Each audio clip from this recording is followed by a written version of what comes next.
Hello friends. आप सभी को मेरा प्यार भरा आदाब और नमस्कार। मैं हूं रियासत हुसैन उस्मानी और एक बार फिर से हमारे यूट्यूब चैनल भारत दर्पण में आपका बहुत बहुत स्वागत है। जैसा कि आप जानते ही हैं कि जो है हम डेली जो इम्पोर्टेंट न्यूज होती है उन पर हम चर्चा करते हैं। तो आज है 31 मार्च 2026, यानी महीने का ये लास्ट दिन है। तो आइए शुरू करते हैं आज की इम्पोर्टेंट न्यूज। देखिए, सबसे पहले हम बात करेंगे यहाँ पर बाजार दर्पण की। बाजार दर्पण में देखते हैं कि जो है सेंसेक्स 71,947 पॉइंट पर जो है ये बंद हुआ है। अगर हम निफ्टी की बात करें तो निफ्टी जो है 22,231 पॉइंट पर बंद हुआ। अगर हम डॉलर की बात करते हैं तो डॉलर देखिएगा, यानी 94 रुपये 70 पैसे पर पहुंच चुका है। यानी जो हमारा रुपया है वो बहुत नीचे गिर चुका है और लगभग 95 रुपये पर जो है ये बंद हो चुका है। अगर हम बात करते हैं क्रूड ऑयल की, तो क्रूड ऑयल जो है $116 जो है प्रति बैरल के हिसाब से इसकी कीमत हो चुकी है। वहीं अगर हम बात करते हैं गोल्ड की, तो गोल्ड जो है 1,51,500 रुपये, जबकि अगर हम चांदी की बात करें तो 2,37,000 रुपये जो है इसकी कीमत हो चुकी है। तो ये जो है बाजार दर्पण की इंपॉर्टेंट जो खबरें हमने देखी। अब हम नेक्स्ट देखते हैं। देखिएगा, संसद का जो बजट सत्र चल रहा है उसको लेकर के जो इंपॉर्टेंट न्यूज है उसको देखेंगे। लोकसभा में नक्सल मुक्त भारत पर होगी चर्चा, ऐसा माना जा रहा है कि जो है लगातार कई मुद्दे जो है यहाँ पर मतलब संसद में जो बजट सत्र चल रहा है उसमें चर्चित रहे हैं, और जिसमें जो है नक्सल मुक्त भारत पर जो है इस पर भी एक मुद्दा जो है लगातार चर्चा में रहा है। और जैसा कि हम जानते हैं कि जो अमित शाह जी ने कहा था कि 31 मार्च 2026 तक जो है देश को नक्सल मुक्त करना है, और इस संदर्भ में जो है कई महीनों से लगातार जो है माओवादी जो नक्सलवाद है उसको खत्म करने के लिए जो है कई महीने से जो है ऑपरेशन भी चलाए जा रहे हैं, है ना। इसके साथ ही साथ देखेंगे, एक नई जो है न्यूज देखेंगे इसमें। पेट्रोल पंप पर जो केरोसिन मिलेगा, ऐसा जो है मतलब सरकार ने व्यवस्था की है कि हर जिले में जो है 2 पेट्रोल पंपों पर जो है यह सुविधा उपलब्ध होगी। यानी जो है पेट्रोल पंप पर जो है केरोसिन, यानी जो हम आम भाषा में कहते हैं मिट्टी का तेल, तो वो भी मतलब ऐसा माना जा रहा है कि जो है हर जिले में 2 पेट्रोल पंप पर जो है ये सुविधा होगी, यानी केरोसिन भी मिलेगा। इसके साथ ही साथ तेल कंपनियां जो है रख सकेंगी 5,000 लीटर का स्टॉक। ऐसा जो है व्यवस्था की गई है ताकि जो है वर्तमान जो तेल की मतलब कह सकते हैं संकट है उसको उससे जो है उबरा जा सके। नेक्स्ट देखते हैं, जनगणना 2027 को लेकर के क्या खबर है उसको देखते हैं कि आज जारी हो सकता है जनगणना 2027 का पूरा प्लान। जैसा कि हम जानते हैं कि जो है 2027 की जो जनगणना है वो पूरी तरीके से डिजिटल होने के जो है प्लान बनाया गया है। और जैसा कि इसकी जो जनगणना थी 2021 में होनी थी, लेकिन जो है कोरोना के कारणों के कारण जो है ऐसा नहीं हो सका कि जो है उसकी जनगणना पूरी की जा सके। और इसी संदर्भ में जो है 2027 में अब जो है इसकी जनगणना हो रही है। अगर हम बात करें, नागरिक जो है स्वयं भरेंगे अपनी ऑनलाइन जानकारी, और जैसा कि जो है डिजिटल की ओर जो है हमारा भारत बढ़ रहा है, उसी संदर्भ में हम देखेंगे कि जो है जो नागरिक हैं, बहुत सारे नागरिक ऐसा भी कार्य करेंगे जो ऑनलाइन जो है उसमें अपनी जानकारी दे सकते हैं, है ना। ये है। बात करेंगे यहाँ पर पश्चिमी एशिया महासंग्राम की। तो ईरान ने जो है इजराइल केमिकल प्लांट को जो है ध्वस्त किया, और जो है इससे जो है बहुत सारे मतलब कह सकते हैं इजराइल में मतलब कह सकते हैं वहां अफरा तफरी मची हुई है। और अमेरिका ने जो है फिर दी है ईरान को धमकी और कहा है मेरी सबसे पसंदीदा चीज ईरान का तेल लेना है। यानी अमेरिका ने जो है धमकी दी है ईरान को कि मैं इसका तेल लेकर रहूंगा। वहीं जो है ईरान पे जो है कह सकते हैं लगातार वो है अपनी जो है बचाव में और उन पर जो है लगातार हमले कर रहा है ईरान, और इजरायली जो मतलब सैन्य बेस है उस पर भी। फिर से जो है ईरान के तेल निर्यातक मुख्य केंद्र खरीदी पर जो है कब्जा करने की चेतावनी दी है अमेरिका ने। और ट्रंप का नया दावा कि जो है हमने ईरान में कई मिलिट्री ठिकानों को जो है नष्ट कर दिया है। और इसके साथ ही साथ जो है इजरायली प्रधानमंत्री नेतन्याहू का फैसला है कि मिसाइल खतरों के बीच जो है कार्डिनल को प्रार्थना सभा के लिए इजाजत दी जाएगी। तो ये थी इंपॉर्टेंट न्यूज हमारी जो है पश्चिमी एशिया को लेकर के। नेक्स्ट देखते हैं, अफगानिस्तान और पाक सीमा पर जो है फिर से झड़पें हुई हैं। इसमें अगर बात करें तो तालिबान का जो है पाक सीमा पर पूर्वी शहर असादाबाद में जो है भारी गोलीबारी करने का आरोप लगाया गया है, जिसमें जो है जान और माल दोनों की जो है क्षति हुई है। इसलिए जो है लगातार जो है पाक और जो है अफगानिस्तान सीमा लगातार चर्चा में रही है। इसके बाद करते हैं पश्चिम एशिया संकट में और भारत का क्या संदर्भ है उसको देख लेते हैं। यानी पश्चिम एशिया के जो संकट है उसमें जो वैश्विक संकट मचा हुआ है, आर्थिक संकट, उसके दौरान जो है भारत सरकार ने एमएसएमई समेत कई क्षेत्रों को जो है राहत देने की जो है बात कही है और उन पर जो है फोकस किया है। कमजोर क्षेत्रों को जो है अतिरिक्त पैकेज देने का जो है विचार कर रही है सरकार। ऐसा माना जा रहा है कि जो कमजोर वर्ग हैं और आर्थिक जो क्षेत्र है एमएसएमई वगैरह, तो उन पर जो है विशेष ध्यान केंद्रित करेगी और अतिरिक्त जो है पैकेज देने की जो है मतलब बात करने की जो है विचार किया जा रहा है सरकार की तरफ से। इसके साथ ही साथ अन्य खबर देखेंगे, हवाई यात्रा को जो है लेकर के बड़ी खबर है कि हवाई यात्रियों की बड़ी राहत और 20 अप्रैल 2026 से जो है 60% सीटें होंगी फ्री।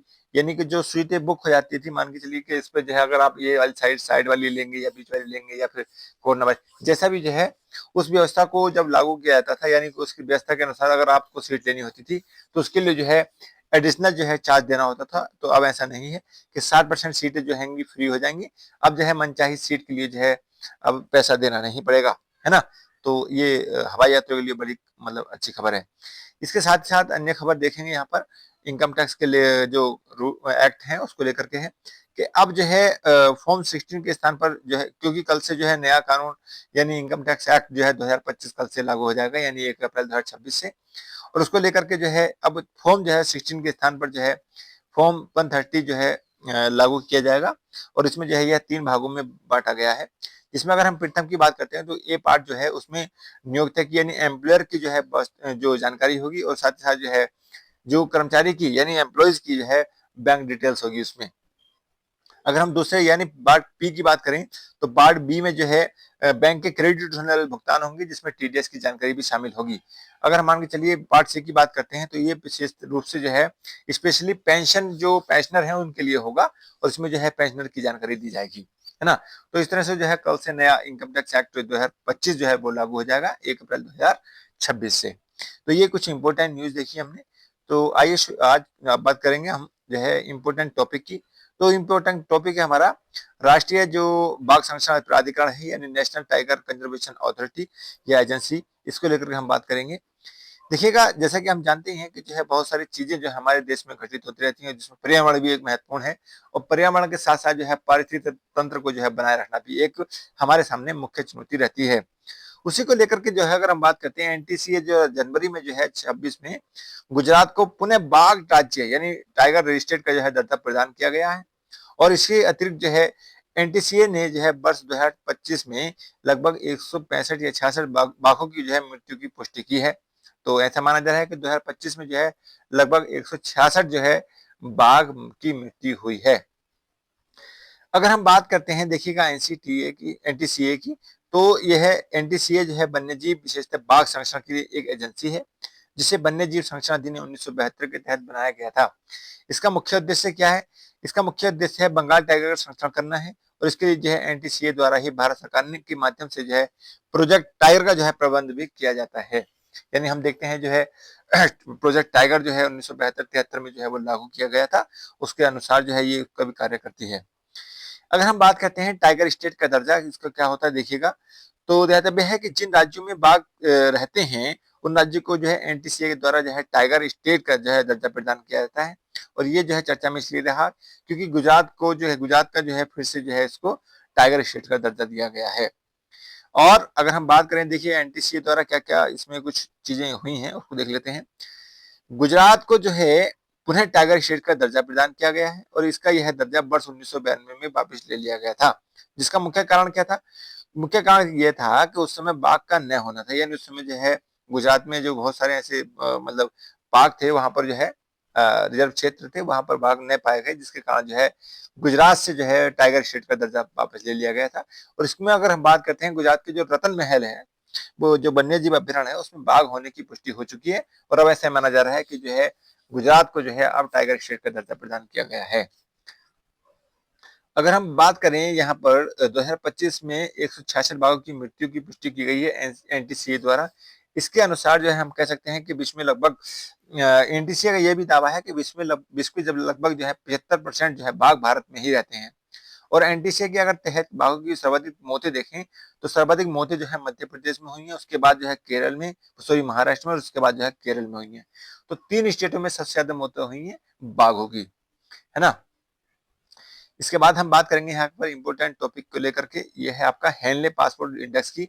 जो हेनले पासपोर्ट इंडेक्स होता है देखिएगा वर्ष में 2 बार जारी किया जाता है, एक तो जनवरी में जारी किया जाता है और एक जो है जुलाई में जारी किया जाता है। तो ये जनवरी वाला है। तो जनवरी में देखेंगे क्या क्या इसमें महत्वपूर्ण चीजें रही हैं। तो देखिएगा जनवरी 2026 में जब एचपीआई 2026 जो जारी किया गया यानी जनवरी 2026 का, तो इसमें जो है भारत को 80वीं रैंक मिली है, यानी जो हमारा पासपोर्ट है उसको जो है 80वीं यानी 80 जो है रैंक प्राप्त हुई है। तो अगर हम बात करते हैं एचपीआई के बारे में, तो देखिए एचपीआई क्या करता है। एसबीआई जो है हेनले पार्टनर्स द्वारा जो है वर्ष में 2 बार सामान्यतः जारी किया जाता है, जनवरी और जुलाई में, है ना। इसके जारी किया जाता है। इस सूचकांक का मुख्य उद्देश्य क्या है? वैश्विक स्तर पर जो है किसी देश को कितने देशों में वीजा मुक्त जाने का, अर्थात पासपोर्ट की एक साख जो है, यानी विश्वसनीयता का आकलन करना है। कहने मतलब यह है, इसका मुख्य उद्देश्य क्या है? इसका मुख्य उद्देश्य यह है कि जो हमारा पासपोर्ट होता है वो कितना वैल्यूएबल है। यदि हमारे पास में अगर पासपोर्ट है, हमारे इंडिया का पासपोर्ट जो है अगर मान के चलिए है, तो वो जो है वो पासपोर्ट हमारे किस किस देश में जो है, यानी बिना वीजा के जो है वहां पर जा सकते हैं। ऐसी जो है स्थिति का जो है आकलन करता है, और उसकी जो है पासपोर्ट की कह सकते हैं उसकी साख का, उसकी क्रेडिबिलिटी का जो है ये मतलब कह सकता है वो असेसमेंट करता है, आकलन करता है ना। तो अगर हम बात करें एसपीआई 2026 का, यानी जो जनवरी में जारी हुआ, तो उसमें जो है प्रथम स्थान पर अगर हम बात करें तो देखिए प्रथम स्थान पर जो है वो रहा सिंगापुर का। यानी सिंगापुर का जो है पासपोर्ट सबसे ज्यादा शक्तिशाली है। हम ये कह सकते हैं कि जो है इसमें इसकी इतनी शक्तिशाली, यानी यह इतना शक्तिशाली रहा कि यह 192 देशों की यात्रा जो है बिना वीजा के भी कर सकता है। यानी किसी के पास में अगर सिंगापुर का मतलब वीजा है, तो वो 192 देशों की यात्रा जो है बिना वीजा के भी कर सकता है। ऐसी जो है इस प्रकार जो है सिंगापुर की स्थिति पासपोर्ट की है। वहीं अगर हम बात करें दूसरे स्थान पर जो है, दूसरे स्थान पर आता है हमारा जापान का और दक्षिण कोरिया का जो है वीजा। इसका भी जो है बहुत ही मतलब कह सकते हैं दूसरे स्थान जो है बहुत ही मतलब महत्वपूर्ण है, और इसमें जो है कह सकते हैं 188 देशों की जो है वीजा मुक्त यात्रा कर सकता है जापान और दक्षिण कोरिया का जो मतलब पासपोर्ट जो जारी मतलब कह सकते हैं रखने वाला व्यक्ति, है ना। तो हम कह सकते हैं कि जो जापान है और दक्षिण कोरिया है वो दूसरे स्थान पर रहे हैं। और अगर हम बात करें भारत की, तो देखिएगा भारत जो है 80वें स्थान पर आया है। इसी प्रकार क्योंकि पिछले जो जारी किया गया था उसमें जो है एसपीआई जो है हमारा जो 77वां स्थान था, तो थोड़ा सा हमारे पास में थोड़ा सुधार हुआ है। अगर हम बात करते हैं हमारा जो पासपोर्ट है, इंडिया का पासपोर्ट जो है 55 देशों में जो है बिना वीजा से भी हम यात्रा कर सकते हैं। तो ऐसा माना जा रहा है हमारा जो है लगभग जो है हमारा काफी मजबूत है, लेकिन जो है एक पूरी तरीके से मजबूत तो नहीं कह सकते हैं। तो अगर हम बात करें हमारे देश के आसपास के जो पड़ोसी देश हैं उसकी अगर हम बात करते हैं, देखिएगा उनकी क्या स्थिति है। अगर हम बात करें, देखिएगा थोड़ा सा यहाँ बड़ा करके दिखाते हैं आपको ताकि आपको आसान लगे।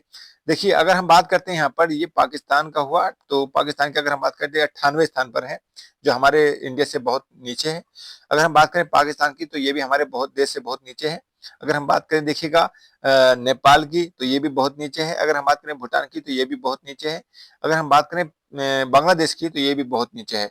इसलिए श्रीलंका की करें तो वो भी बहुत नीचे है। हमारे देश में जो पड़ोसी देश है उसमें अगर हम बात करते हैं, चाइना हमसे थोड़ा आगे है, और जो है चाइना का जो पासपोर्ट है वो 59 मतलब कह सकते हैं 59वें स्थान पर रहा है ना।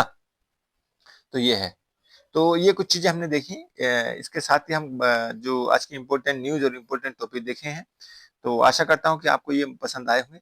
और यहाँ पर जाने से पहले मैं आपको रिक्वेस्ट करूंगा कि हमारे यूट्यूब चैनल भारत दर्पण को जो है सब्सक्राइब भी कर लें, और साथ ही साथ जो है जो वीडियोस हैं उनको भी शेयर करते रहें, और नोटिफिकेशन की जो घंटी होती है उसको भी दबा दें। तो आज के लिए बस इतना ही। जय हिंद, जय भारत, धन्यवाद।